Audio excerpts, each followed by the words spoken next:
네, 안녕하세요. 반갑습니다. 빅데이터 전문가 과정을 맡게 된 박길식 강사입니다. 일단 이렇게 여러분들을 만나 뵙게 돼서 너무 반갑고요.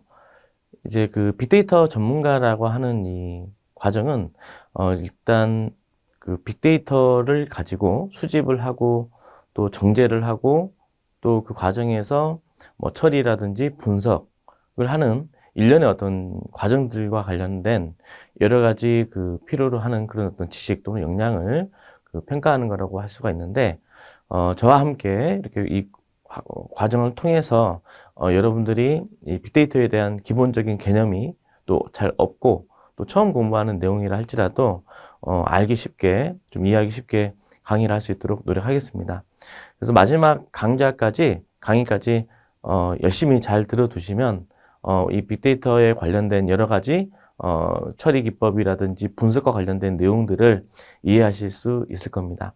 그래서 조금 어려운 부분도 조금 있을 수는 있지만 최대한 쉽게 할 수 있도록 노력을 하겠습니다. 그리고 중간에 이제 우리 그 실습을 하는 부분들도 있는데, 이 실습과 관련된 내용들도 함께 여러분들이 반드시 실습을 병행을 하셔야 됩니다. 그렇게 해서 여러 가지 이렇게 분석이라든지 또 데이터 처리하는 그런 기법들에 대해서 학습을 해볼 예정입니다. 자, 그러면 첫 번째 강의를 시작을 하겠습니다. 먼저 데이터와 정보라는 그 용어에 대해서 알아보도록 하겠는데요. 네, 먼저 데이터에 대해서 알아보도록 하겠는데요. 그 데이터라고 하는 것은 이제 현실 세계에서 발생된 그 어떤 관찰값이나 수집된 값 그대로를 의미합니다. 그러니까 이 데이터에 대한 의미를 정확하게 좀 이해를 하고 계셔야 되는데, 이 데이터라고 하는 것은 그 수집된 그대로이다 보니까 아직 처리가 안 된 상태를 말하죠. 예를 들어 만약에 우리가 어떤 시험을 봤다라고 해볼까요? 시험을 봤다면 시험 점수가 있을 텐데, 이 시험 점수라고 하는 것은 아직 가공되지 않은, 즉 처리되지 않은 원시 그대로의 것이라고 할 수가 있을 겁니다.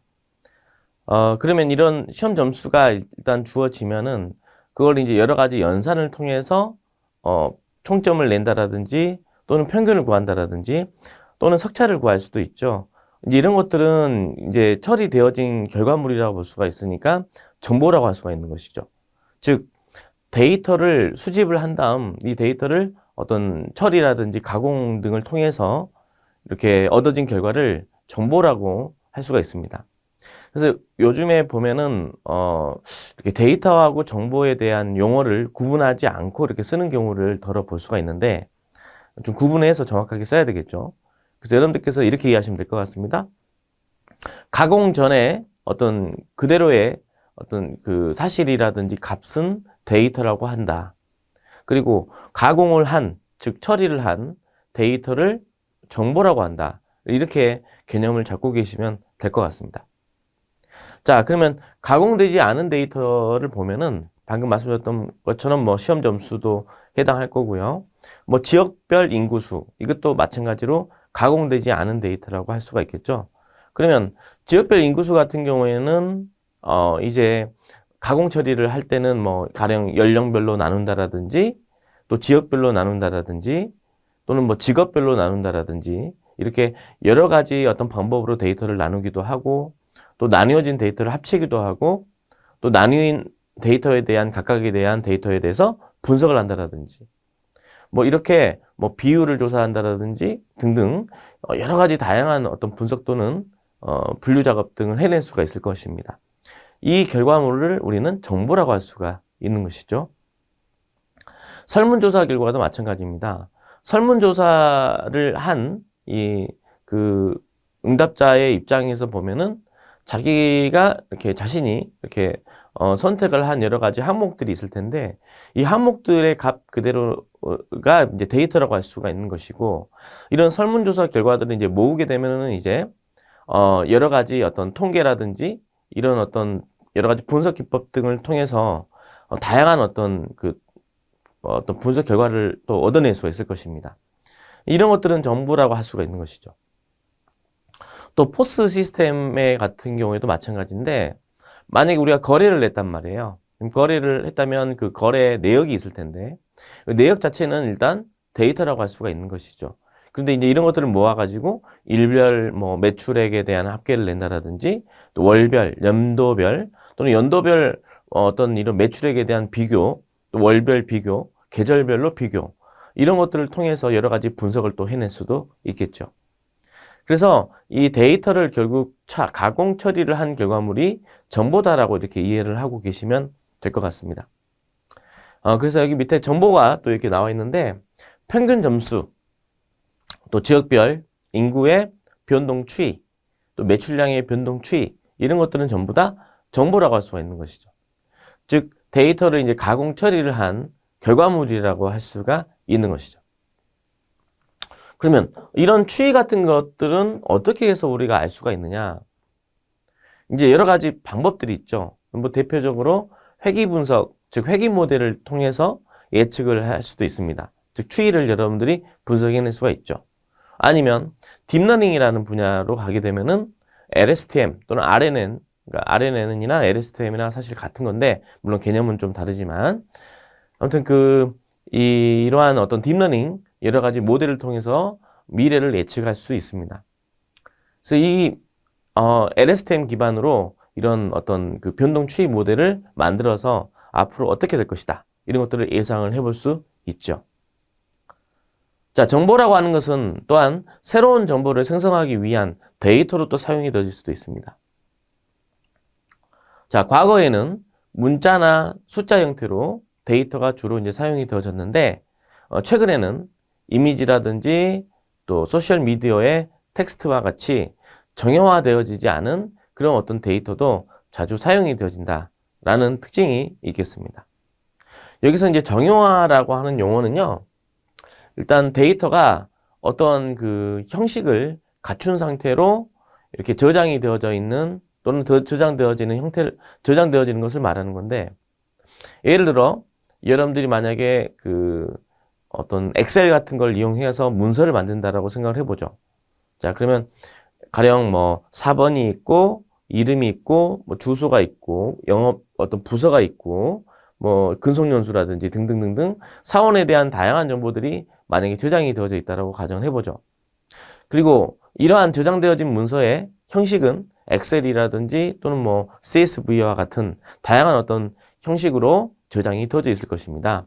이렇게 뭔가 체계화된 방법으로 저장되어져 있는 데이터를 우리는 정형화 데이터라고 얘기합니다. 정형 데이터라고 얘기를 하죠. 반면에 이러한 어떤 데이터가 구분 없이 그냥 여러분들이 일반적으로 뭐 신문 기사처럼 그냥 일반적인 어떤 텍스트 원시 그대로의 것이라든지 뭐 수치도 마찬가지로 이렇게 그냥 우리 실생 안에서 발생되어지는 일반적인 이런 데이터들 또 음성이라든지 이런 것들도 한번 생각을 해보시면은 영상 같은 것도 생각해 보시면은 정형화되어져 있지 않죠. 그래서 이렇게 정형화되어져 있지 않은 비정형 데이터들 이런 것들이 요 근래에는 많이 등장을 하게 됩니다. 그래서 이 데이터를 처리할 때 정형 데이터에 대한 처리가 과거에는 중요했는데 지금은 오히려 비정형 데이터를 처리할 수 있는 능력도 상당히 중요합니다. 자, 데이터의 생성에 대해서 그 다음에 알아보겠는데요. 자, 컴퓨터 일단 사용이 보편화되기 전에는 사람들은 이제 수작업으로 데이터를 이제 생성을 하였습니다. 오늘날에는 데이터 생성이 이제 자동으로 이루어지고 있는 추세죠. 대표적으로 뭐 숫자라든지 이미지와 같은 것들이 해당하겠는데요. 이렇게 자동으로 데이터가 생성이 되어지도록 하는 가장 큰 기술 중에 하나, 그러면 이제 센서를 이용한 여러 가지 센싱 기술들이 있겠습니다. 보통 여러분들 인터넷 of Thing이라고 해서 IoT라고 하는 용어를 들어본 적 있으실 거예요. 이 Thing이라고 하는 것은 일단 여러 가지가 될 수가 있는데 예를 들어 스마트라는 단어로 수식이 되는 여러 가지 용어들이 있죠. 스마트 홈이라는 것도 있고요. 스마트 팩토리라고 하는 것도 있고요. 스마트 팜이라는 것도 있고요. 아마 신문이라든지 이런 데서 아마 본 적 있으실 겁니다. 그 스마트 홈이라고 하는 것은 뭡니까? 가정에 있는 여러 가지 댁내에 있는 기기들, 가전기기들, TV, 냉장고, 뭐 에어컨, 뭐 세탁기 등등 할 것 없이 가전기기들이 인터넷에 연결이 되어져 있는 것이죠. 그래서 가전기기에 대한 접근을 외부에서도 그 댁내에 있는 거주자는 할 수가 있고 원격에서 제어를 할 수가 있도록 하는 그런 어떤 기술이 되겠습니다. 그러면 이 IoT 기반의 스마트 홈 환경에서는요, 매일매일 실시간으로 수많은 데이터들이 발생이 되어질 것입니다.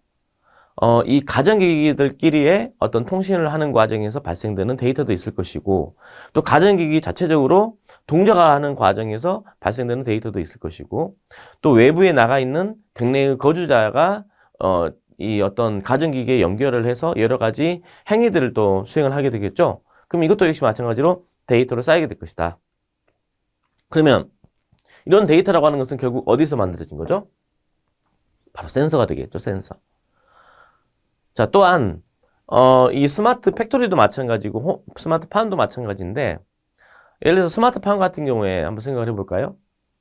어떤 비닐하우스가 있습니다. 그리고 비닐하우스에 과거에는 우리 사람이 들어가서 직접 재배를 했었는데, 지금은 이제 여러 가지 자동화 기술로 인해서 실시간으로 자체적으로 인공지능 기반으로 가령 뭐 이렇게 온도를 조절한다라든지, 또는 그 문을 이렇게 개방을 또는 폐쇄를 하도록 한다라든지, 뭐 일사량을 적절하게 조절한다라든지, 이산화탄소량이 적정하게 유지가 될 수 있도록 한다라든지, 이와 같은 것들을 과거에는 어떤 사람의 경험에 의해서 이렇게 수동으로 설정을 했는데, 최근에는 이제 직접 이렇게 하는 게 아니라 이제 사람은 관리만 하고 실질적으로 이제 운영은 AI 기반으로 이렇게 운영을 하게 되죠. 이런 것들이 바로 스마트팜 환경입니다. 그래서 스마트팜 환경의 목표는 결국 그 생산성을 최대화하는 데 있거든요. 그래서 아무래도 농가의 어떤 여러 가지 이윤을 최대화하기 위한 목적으로 이렇게 스마트팜 기술이 활용이 되고 있는데, 이것도 역시 마찬가지로 센서와 통신 기술이 기반이 되어져서 매일매일 발생이 되어지는 것이죠. 이와 같이 스마트 관련 여러 가지 환경에서 어마어마한 데이터들이 현재도 많이 쌓이고 있습니다. 이러한 데이터들은 형식이 있을 수도 있고 없는 데이터일 수도 있는데, 대체로 형식이 있는 데이터들입니다. 그래서 엑셀이라든지 이와 같은 편집기를 통해서 확인을 해볼 수 있는 형태로서 뭐 확장자가 뭐 CSV라든지 뭐 또는 엑셀 문서라든지 이런 형태의 포맷을 가지고 있는 게 일반적이고, 이걸 가지고 여러분들이 또 처리를 하게 되면 이제 무엇이 나옵니까? 바로 정보가 나오겠죠. 그래서 이 정보라고 하는 것은 이렇게 지금처럼 어떤 데이터로부터 발생된 것을 가공 처리한 결과물이라고 할 수 있겠습니다. 자, 그 다음 데이터 과학자라는 용어가 있는데, 자, 무수하게 쏟아져 들어오지만 이 모든 데이터를 아무래도 이제 좀 제한된 어떤 환경에서는 분석하는 게 좀 쉽지가 않을 것입니다. 자, 미국의 수천 대의 드론은 전 세계의 분쟁 가능 지역의 상공에서 영상을 매일매일 촬영을 해가지고 미국으로 전송을 하고 있습니다. 자, 그러면 이러한 데이터들을 어떻습니까? 우리 데이터 과학자들은 분석을 해야 되겠죠? 그리고 또 처리를 해야 할 것입니다. 자, 그래서 데이터 과학자는 매장이나 인터넷 사이트를 통해서 들어오는 제품에 대한 무수한 데이터를 반드시 처리해야 되는 데이터와 그렇지 않은 데이터로 분류를 하고 또 필요한 정보를 추출할 수 있어야 됩니다. 자, 그 다음 정보에 대해서 정의를 해보도록 하겠습니다. 방금까지 제가 데이터에 대한 설명을 드리면서 사실 정보에 대한 정의까지도 함께 내렸는데요. 정보라고 하는 것은 어떠한 상황에서 의사결정에 도움을 줄 수 있는 그런 어떤 지식의 일종이라고 볼 수 있습니다. 자, 그러면 정보에는 어떤 특징이 있느냐? 일단 적시성이 있겠죠. 정보라고 하는 것은 이용하는 사람이 필요할 때 제공되어야 비로소 가치가 있을 것입니다. 예를 들어서 일기예보를 한번 생각을 해보죠. 외출하기 전에 일기예보가 제공이 되어야지 우산을 챙겨갈 것인지 말 것인지를 우리가 생각해 볼 수가 있죠. 또 교통 상황 같은 경우에도 우회길에 대한 정보 제공도 역시 마찬가지고요. 근데 만약에 일기예보라고 하는 게 오늘에 해당하는 오늘의 일기예보를 만약에 일주일 후에 한다. 또는 한 달 뒤에 한다. 그러면 이게 의미가 있습니까? 아무 의미가 없죠. 교통상황 우회길도 마찬가지입니다. 자, 지금 목적지를 제가 이동을 해야 되는데 최적의 경로를 알려주는데 한 1시간 걸리는 거예요. 한 2시간 걸리는 겁니다. 하루가 걸립니다. 그러면 이 정보가 과연 정보로서 가치가 있나요? 없죠. 그래서 이 정보라고 하는 것은 적시성이 매우 중요합니다. 그 다음 두 번째로 공공성이 있습니다. 자, 정보라고 하는 것은 많은 사람들이 공유를 하면 할수록 가치가 커진다라고 할 수가 있습니다. 자, 우리나라는 공공기관의 정보 공개에 관한 법률을 통해서 정보의 공공성을 확대하고 있습니다. 그래서 이 공유라고 하는 것이 매우 중요하죠. 자, 그 다음으로 개별성이 또 있습니다. 같은 정보라고 할지라도 사용자에 따라서 가치가 다를 것입니다. 자, 예를 들어서 삼성전자의 올해 영업실적 정보는 주식 거래를 하는 사람에게는 가치가 있을 겁니다. 하지만 주식 거래를 하지 않는 사람에게는 사실 아무 의미가 없는 정보라고 할 수가 있죠. 그래서 이런 개별성의 특징을 가지고 있기도 합니다. 그 다음에 이제 활용성 측면에서도 한번 생각을 해볼까요? 정보라고 하는 것은 사용자가 활용할 경우에만 가치가 있습니다. 자, 예를 들어 외출하기 전에 일기예보에서 오후에 비가 온다고 했는데 빈손으로 집을 나서거나 또는 주가가 오를 것이라는 정보를 입수했는데 주식을 매수하지 않았다면 그 정보는 아무 가치가 없을 겁니다. 즉 활용이 가능해야 됩니다. 자, 그러면 이 정보화 사회에서 정보가 폭발적으로 늘어나고 있는데 이거 어떻게 다뤄야 되나, 처리해야 되나에 대해서 한번 살펴보도록 하겠습니다. 일단 정보화 사회라고 하는데 정보의 생산, 그리고 유통, 소비, 처리 등의 활동이 사회적 또는 정치적, 문화적으로 중요해지고 이를 통해서 가치 창조와 사회 발전을 이제 가능하게 하는 사회를 정보화 사회라고 하죠. 자, 우리 한번 과거로 한번 돌아가 볼까요? 자, 농경사회가 있었죠. 그리고 농경사회에서 이제 산업사회로 넘어오게 되죠. 산업혁명을 거치면서. 그리고 보통 우리가 이제 정보혁명이라고 얘기하는데, 정보혁명, 정보화혁명을 통해서 정보화 사회가 왔다라고 합니다. 즉, 이건 정보화 사회라고 하는 것은 인터넷의 그 보급을 통해서 이렇게 오게 됐다라고 하죠. 그래서 보통, 자, 그 1세대, 우리가 그 보통 1차 혁명 그러면 이제 농업혁명이라고 써 있고 2차 혁명 그러면 산업혁명, 3차 혁명 그러면 정보혁명이라고 얘기도 하기도 합니다. 요즘에는 어떤 용어들 많이 씁니까? 그렇죠. 4차 혁명 이런 얘기들 많이들 들어보셨죠? 4차 혁명. 그러면 4차 혁명이라고 하는 것은 결국 뭐냐? 이 정보화 사회하고의 차이점이라고 할 수 있다면 바로 그 근간에는 빅데이터가 있죠. 빅데이터. 자, 지금 이 시간에도 수많은 데이터가 인터넷을 통해서 데이터가 생산이 되고 그 데이터가 유통이 되고 있습니다. 그러면 이러한 데이터들이 어마어마하게 많은 양들의 데이터들이 쏟아지고 있는데 이걸 여러분들이 수집을 해서 필요로 한 데이터들을 수집을 해서 그걸 처리 또는 분석을 한 결과물, 즉 정보를 이제 얻어낼 수가 있고 이걸 바탕으로 다양한 서비스를 해낼 수가 있는 그런 어떤 사회입니다. 자, 과거에는 이 데이터가 중요하지 않았습니다. 그리고 데이터를 가지고 크게 활용한다기보다는 데이터 자체, 즉 주어진 데이터 자체에 대해서 해석하려고 하는데 이렇게 집중을 했었죠. 예를 들어서 과거에 어떤 우리 학교의 학생들에 대한 성적을 가지고 한번 생각을 해볼게요. 자, 1번부터 가령 50번까지 학생들이 있는데 이 학생들에 대한 성적을 그날 그 시험 볼 때마다 성적을 내가지고 이 학생이 점수가 올랐는지 떨어졌는지 그 전 시험에 비해서 이런 것들을 선생님이 직접 분석해서 학생들을 지도를 했었죠. 자, 그런데 선생님이 사실 한계가 있는 게 50명까지는 이렇게 어떻게 힘들지만 커버를 했단 말이에요. 그런데 학생 수가 100명 또는 1000명 또는 그 이상 이렇게 많아지게 되면 선생님이 할 수 있습니까? 못합니다. 또 시험을 또 여러 번 보게 되면 시험 점수가 굉장히 많이 있겠죠. 이걸 비교 분석하는 게 쉽겠습니까? 굉장히 어렵습니다. 또 이 학생이 고등학교 1학년, 2학년, 3학년, 또 중학교 1학년, 2학년, 3학년 그 과거에 비해서 현재 성적이 어떠한 추이인지 이런 것들 분석이 과연 쉬울까요? 굉장히 어려울 겁니다. 이런 것들이 이제 가능한 사회예요, 지금은.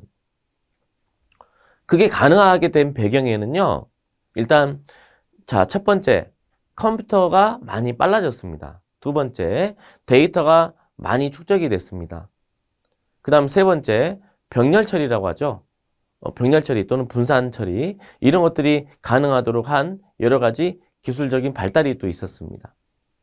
그리고 네 번째, 이걸 해낼 수 있는 인력들, 바로 빅데이터 분석가들이 지금 생겨나고 있습니다. 바로 여러분들이 미래의 그 빅데이터 분석가들이 되실 분들이라 제가 생각을 하는데, 바로 여러분들이 이제 이와 같은 데이터들이 발생이 되어지면 수집을 하고 그것을 분석하고 결과를 도출해낼 수 있는 이런 일련의 과정을 수행할 수 있어야 되는 것이죠. 자, 그래서 이 데이터라고 하는 것은 일단 수집이 되잖아요. 데이터를 수집을 한 다음에 일단 수집이 된 데이터는 어디로부터 나오게 되는 걸까요? 일단 데이터베이스로부터 데이터를 가져올 수도 있고, 또는 인터넷에서, 여러분들 저기 스크래핑이라는 용어 들어보셨나요?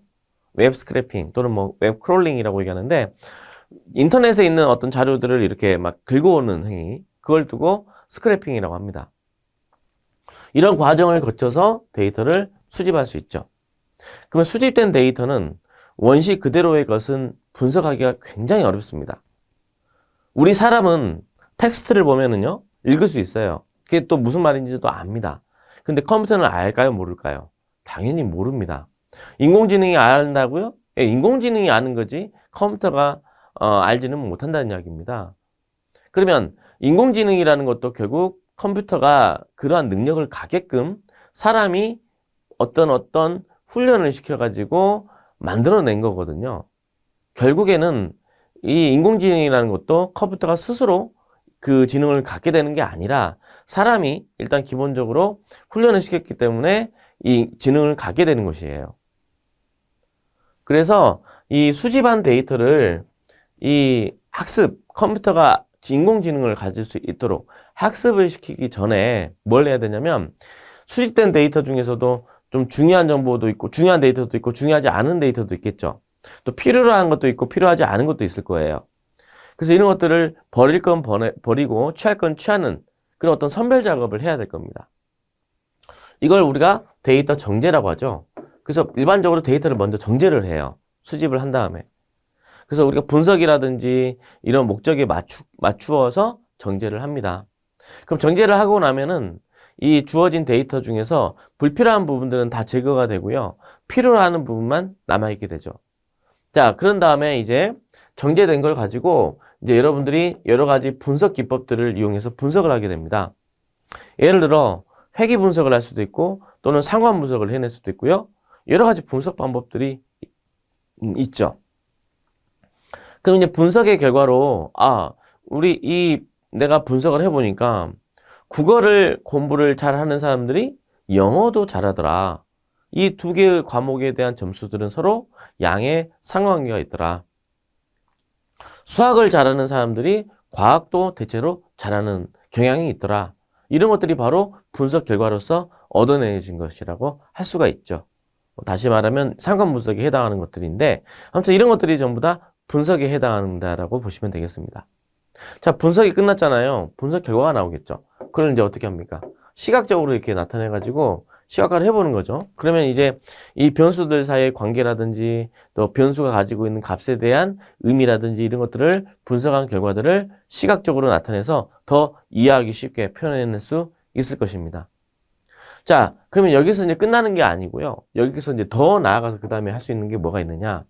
이제 이제 여기까지가 일반적인 우리가 빅데이터 분석 과정에서 수행하는 작업들이 되겠고, 여기서 좀 더 나아가면은요, 이제 빅데이터 분석가의 영역에서 조금 더 나아가서 인공지능 영역으로 들어가게 되면은 머신러닝이라든지 딥러닝이라는 그런 어떤 여러 가지 그 알고리즘들을 이용을 해서 이런 데이터들에 대한 여러 가지 패턴, 이런 것들을 이제 발견해내는 어떤 그런 과정들을 수행하게 됩니다. 그래서 여러 가지 머신러닝 알고리즘 기반으로 이 데이터들을 가지고 분류를 해낸다라든지 또는 딥러닝 기반으로 미래를 예측을 해서 어떤 결과물을 또 도출해낸다라든지 이런 작업들을 해낼 수가 있죠. 그래서 실제 그 우리 실무에서 데이터 분석가의 어떤 역량이라고 할까요? 또는 데이터 분석가가 갖춰야 될 소양이라고도 할 수 있을 것 같은데, 역량을 어디까지가 데이터 분석가가 가져야 되느냐, 뭐 이런 얘기들을 종종 하기도 하는데요. 일단 기본적으로는 이 데이터 분석 시각화, 이런 부분까지를 말하는데, 더 나아가 머신러닝과 딥러닝까지도 아울러서 데이터 분석가의 역할이라고도 얘기를 합니다. 이 데이터 분석까지는 우리가 이제 초보 입장에서는 좀 공부를 할 만한데요. 머신러닝이나 딥러닝 쪽은 공부를 사실은 좀 많이 해야 됩니다. 그래서 여러분들 아마 뉴스 같은 데서 들어보셨겠지만 이 인공지능 대학원 들어보셨죠? 그 인공지능만 공부하는 대학원이 따로 있을 정도예요. 그 정도로 머신러닝이라든지 딥러닝과 관련된 다양한 어떤 연구 시도들이 있고 또 그 알고리즘들이 있습니다. 이런 것들을 통해서 미래 예측 또는 분류하는 것들, 이런 모델들을 만들어낼 수가 있습니다. 결국 4차 혁명이라고 하는 것은 이러한 인공지능 기술, 머신러닝이라든지 딥러닝, 그리고 또 빅데이터 기술, 이런 것들이 기반이 되어져서 그 토대 위에서 여러 가지 다른 산업들과 융합을 통해서 나오게 된 혁명이라고 할 수 있습니다.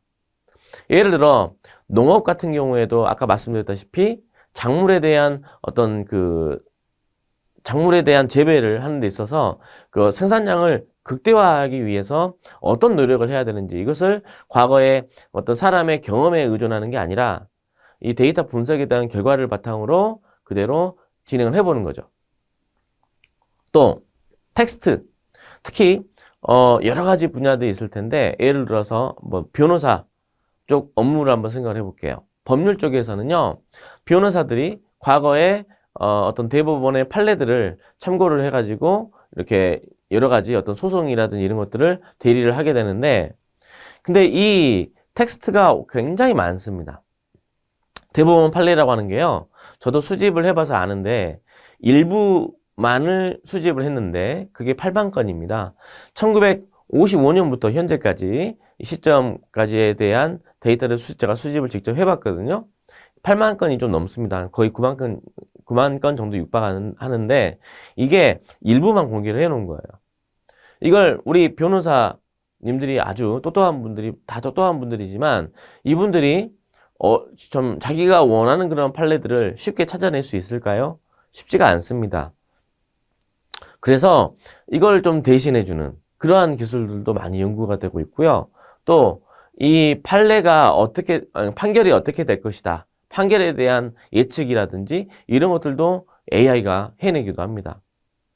그래서 AI를 기반으로 실제 법률을 이렇게 연구하는 기관이라든지 또는 이제 법인에서도 이 데이터 분석가에 대한 수요가 많이 있습니다.